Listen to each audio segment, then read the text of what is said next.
Mike and Belle have been married for 6 years. They were high school sweethearts and have two beautiful little girls. Mike is a mechanic for the local dealership, and Belle works as a teller at the bank. In the evening, she knits or sews in one room, while he plays his Xbox in the other room. Unfortunately, they both look forward to the weekends when he can go mudding with his buddies in a souped-up truck, and she can take the girls to visit Grandma by herself. It is rare that Mike and Belle spend time together or that they ever connect on a deep level. Dan and Dora have been married for 32 years. Their kids have grown up and started their own families, leaving Don and Dora as empty nesters. Dan is a construction foreman, and Dora manages the local library. They love each other, have their own lives. Dora loves to read. Dan loves to watch football and hockey and baseball.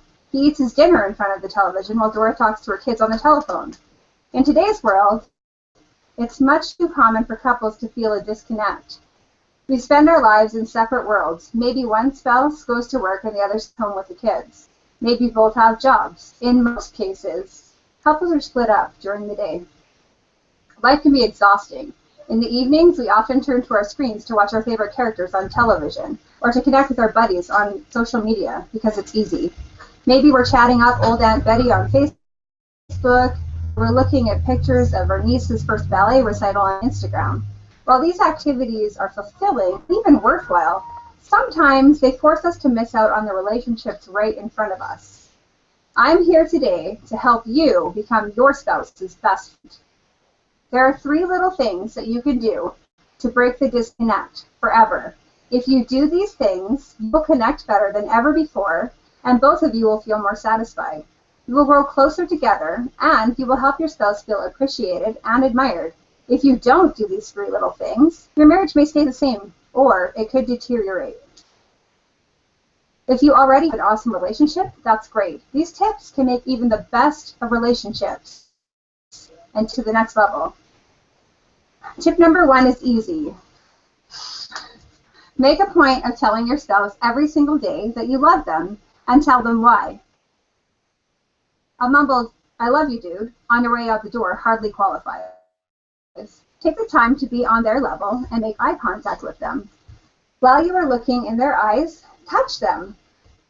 In most cases, men love to be touched. It doesn't have to be sexual. Just put your hand on his neck or his arm, skin to skin, while you are looking into his eyes.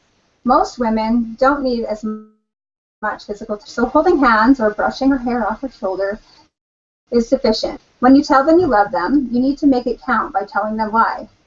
Something as simple as, "Phil, I love you so much, and one of the reasons I love you so much is because you are always trying to get my heart. For example, the other day you brought me flowers, and you wrote me that sweet poem, and I really admire and love that about you."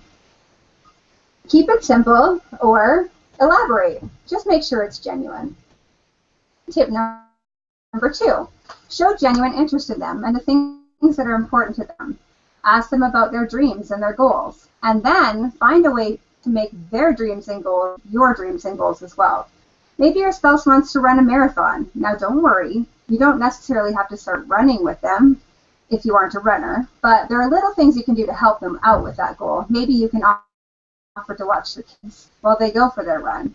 You could even buy them a cool water bottle that's easy for them to carry.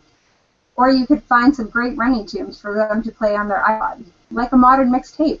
How romantic.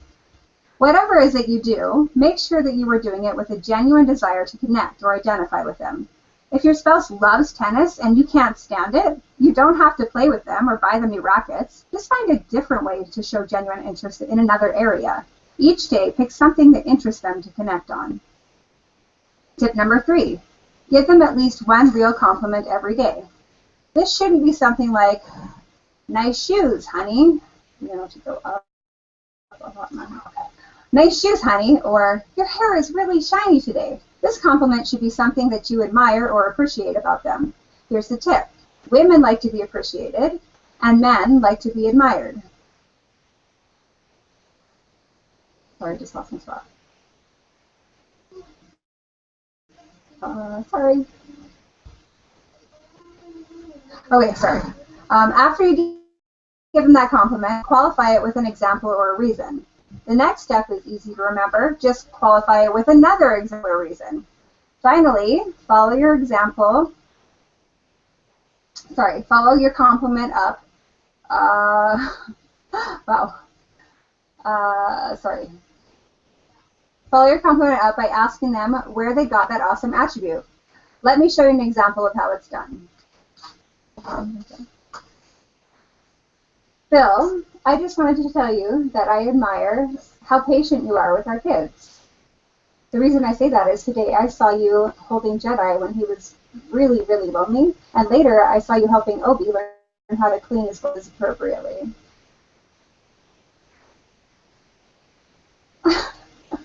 Where do you get the awesome ability to be so patient with our kids when you have so much on your plate? And then you would listen attentively as he told you the answer. As a recap, the 3 tips are, number 1, tell them you love them and tell them why. Number 2, be interested in them and the things that are important to them. Number 3, give them a real compliment. If you follow these 3 little tips, you'll be able to connect with your spouse on an even deeper level. If you do, every day, your relationship will grow and deepen.